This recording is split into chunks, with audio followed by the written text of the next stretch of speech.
बड़ी कुर्बानी देकर समता पार्टी का निर्माण हुआ था, बड़ी कुर्बानी देकर हुआ। आज हम जननायक कर्पूरी ठाकुर जी को भी याद करते हैं। कर्पूरी ठाकुर जी के बाद की विरासत, राजनीतिक विरासत, उसी विरासत को नीतीश जी ने संभालने का काम किया, उसी विरासत को संभालने का काम किया और उसी विरासत को संभाला था। वरना दूसरी विरासत वाले लोग भी पहले प्रयास कर रहे थे अलग अलग राजनीतिक संगठनों में, उनको क्यों नहीं बिहार के लोगों ने, लवकुश समाज के लोगों ने, अति पिछड़ा समाज के लोगों ने ताकत दी। ताकत नीतीश जी को इसलिए दी कि नीतीश जी जननायक कर्पूरी ठाकुर जी की विरासत को संभालने की बात करते थे। वह विरासत निश्चित रूप से नीतीश जी के हाथ में आई, लेकिन आज उस विरासत का क्या होगा, आज उस विरासत का क्या होगा, यह चिंता का विषय है। नमस्कार, आप देख रहे हैं सिटी पोस्ट लाइव और मैं हूं आपके साथ पूजा शर्मा। पटना में क्षत्रिय कुर्मी समाज के द्वारा छत्रपति शिवाजी महाराज का पुण्यतिथि का आयोजन हुआ। उसमें शामिल होने पहुंचे हैं जेडीयू संसदीय बोर्ड के अध्यक्ष उपेंद्र कुशवाहा। इस दौरान उपेंद्र कुशवाहा ने इशारों ही इशारों में राजद पर हमलावर किया है। उन्होंने कहा कि वो दौर याद कीजिए जब 94 के दशक से बाहर निकाल कर बिहार के मुख्यमंत्री नीतीश कुमार ने एक नया बिहार बनाया है। हम चाहते हैं कि वो इसी तरह से काम करते रहे, लेकिन उनके आगे पीछे 3-4 ऐसे लोग हैं जो उन्हें बरगलाने का काम करते हैं और अब खुद से डिसीजन नहीं ले पा रहे हैं मुख्यमंत्री नीतीश कुमार।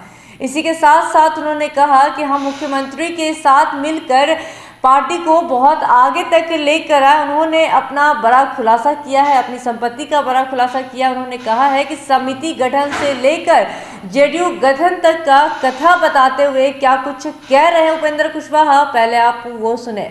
अच्छा काम किया है अब तक विकास के मामला में, जिधर देखिए उधर विकास की बात। पिछला 15 साल और नीतीश कुमार जी का 17-18 साल कोई कंपैरिजन नहीं। 2020 में जो विधानसभा का चुनाव हो रहा था उस वक्त हम साथ नहीं थे, अलग बात है, लेकिन उस बार भी 15 साल बनाम 15 साल का नारा हुआ और तब फिर से नीतीश कुमार फिर मुख्यमंत्री बन पाए।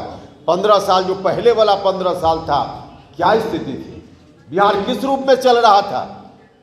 पुराना 15 साल उसको रिजेक्ट किया लोगों ने और नया आगे नीतीश कुमार जी के हाथ में सत्ता सौंपने का काम हुआ।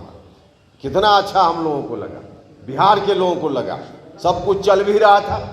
लेकिन दुर्भाग्य इस बात का हो गया कि नीतीश जी जब अपनी इच्छा से सोच रहे थे, अपने मन से जब तक निर्णय ले रहे थे, तब तक तो बहुत अच्छा चल रहा था। जब से नीतीश जी अगल बगल 4 लोग बैठ गए हैं और उनकी इच्छा से चल रहे हैं, नीतीश जी अपनी इच्छा से चलना छोड़ दिया है, सबसे गड़बड़ी हो गई। आज भी मेरा मानना है कि नीतीश जी अपनी इच्छा से आज भी निर्णय लेने लगे तो सारी चीजें ठीक हो जाएगी, तमाम चीजें ठीक हो जाएगी। लवकुश अति पिछड़ा समाज का लोग, जिन लोगों ने ताकत देने का काम किया, लोग चाहते हैं नीतीश जी। हम हाथ जोड़कर नीतीश जी से इस मंच के माध्यम से फिर प्रार्थना करते हैं। हमने कई बार कहा है, हाथ जोड़कर हम नीतीश जी से कहना चाहते हैं, नीतीश जी जिन लोगों ने अगल बगल आपको घेर लिया है उनके अनुसार मत चलिए।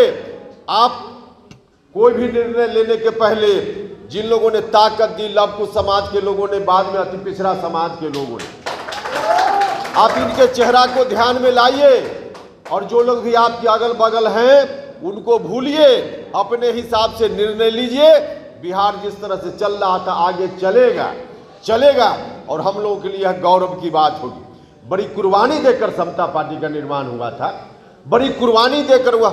आज हम जननायक कर्पूरी ठाकुर जी को भी याद करते हैं। कर्पूरी ठाकुर जी के बाद की विरासत, राजनीतिक विरासत, उसी विरासत को नीतीश जी ने संभालने का काम किया, उसी विरासत को संभालने का काम किया और उसी विरासत को संभाला था। वरना दूसरी विरासत वाले लोग भी पहले प्रयास कर रहे थे अलग अलग राजनीतिक संगठनों में, उनको क्यों नहीं बिहार के लोगों ने, लवकुश समाज के लोगों ने, अति पिछड़ा समाज के लोगों ने ताकत दी। ताकत नीतीश जी को इसलिए दी कि नीतीश जी जननायक कर्पूरी ठाकुर जी की विरासत को संभालने की बात करते थे।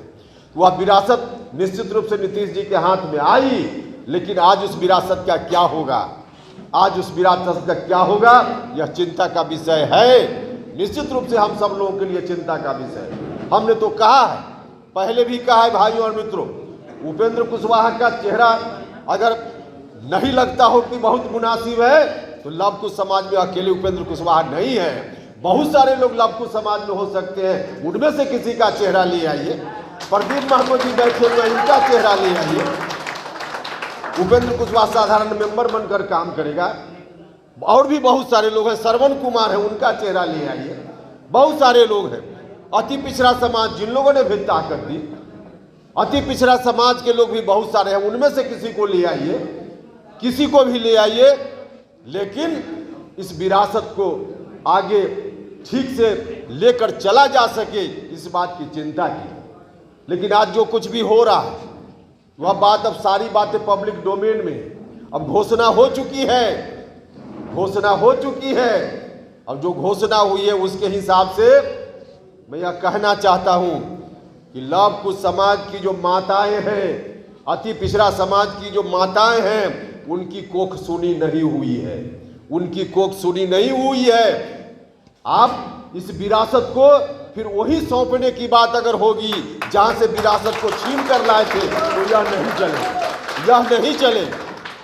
इतनी कुर्बानी हम लोगों ने इसलिए दी थी, तूफान से किश्ती को इसलिए निकाल कर लाए थे कि फिर से किश्ती को उसी तूफान में हम धकेल देने का काम करें। इसके लिए नहीं लोगों ने ताकत देने का काम किया। तो हम आग्रह करना चाहते, हम आप लोगों के माध्यम से भी कहना चाहते कि इस विरासत को संभालने की जवाबदेही कोई लव कुश समाज के किसी व्यक्ति के ऊपर या अति पिछड़ा समाज के व्यक्ति जिन लोगों ने ताकत दी बनाने का काम, उसके हाथ में रहे। कोई दिक्कत नहीं, कोई दिक्कत नहीं। लेकिन फिर से उसी खौफनाक मंजर के तरफ बिहार अगर जाएगा तो इतिहास हमको भी माफ नहीं करेगा, नहीं माफ करेगा। इसलिए आप सब लोगों से हम आग्रह करना चाहते हैं, आज चुनौती है, बहुत बड़ी चुनौती है। जब हम अपने महापुरुषों को याद करते हैं तो इस चुनौती से लड़ने की ताकत हमको अंदर से मिलती है। ऐसे कार्यक्रमों के आयोजन के पीछे एक मकसद यह भी होता है, जब हम अपने महापुरुषों को याद करते हैं, उनकी वीरता को याद करते हैं, उनके पराक्रम को याद करते हैं, उनके शौर्य को याद करते हैं, उनकी तो सुना आपने उपेंद्र कुशवाहा क्या कुछ कह रहे थे। जहां एक तरफ मुख्यमंत्री नीतीश कुमार की तारीफ कर रहे थे, वहीं उन्होंने कहा कि मुख्यमंत्री नीतीश कुमार कान फूकने वालों के साथ घिरे रहते हैं, लोग उन्हें बरगलाने की कोशिश करते हैं और अब मुख्यमंत्री नीतीश कुमार खुद से कोई भी डिसीजन नहीं लेते हैं। वहीं मीडिया द्वारा पूछे गए सवाल कि आपको मुख्यमंत्री नीतीश कुमार के नीति से दिक्कत है या फिर आपको राजद से दिक्कत है, उस पर भी उपेंद्र कुशवाहा ने साफ तौर पे कह दिया है कि आपको अभी तक समझ के होंगे हम भाषण में क्या कुछ कह रहे हैं, ये जवाब आपको मिल गया होगा। इसी के साथ साथ उपेंद्र कुशवाहा ने ललन सिंह पर भी तंज कसते हुए क्या कुछ कह रहे थे। जब मीडिया उनसे सवाल किए तो उन्होंने साफ तौर पे कहा कि जो लेटर जारी किया गया है उसमें जेडीयू संसदीय बोर्ड अध्यक्ष उपेंद्र कुशवाहा को अंकित क्यों किया गया है। इसी के साथ आगे और क्या कुछ कह रहे थे उपेंद्र कुशवाहा वो आपने सुना। तो फिलहाल के इस अपडेट में बस इतना ही। तमाम खबरों के लिए बने रहें सिटी पोस्ट लाइव के साथ। इस वीडियो को लाइक करें, शेयर करें और अगर आप हमारे चैनल पर नए हैं तो चैनल को सब्सक्राइब करना ना भूलें। धन्यवाद।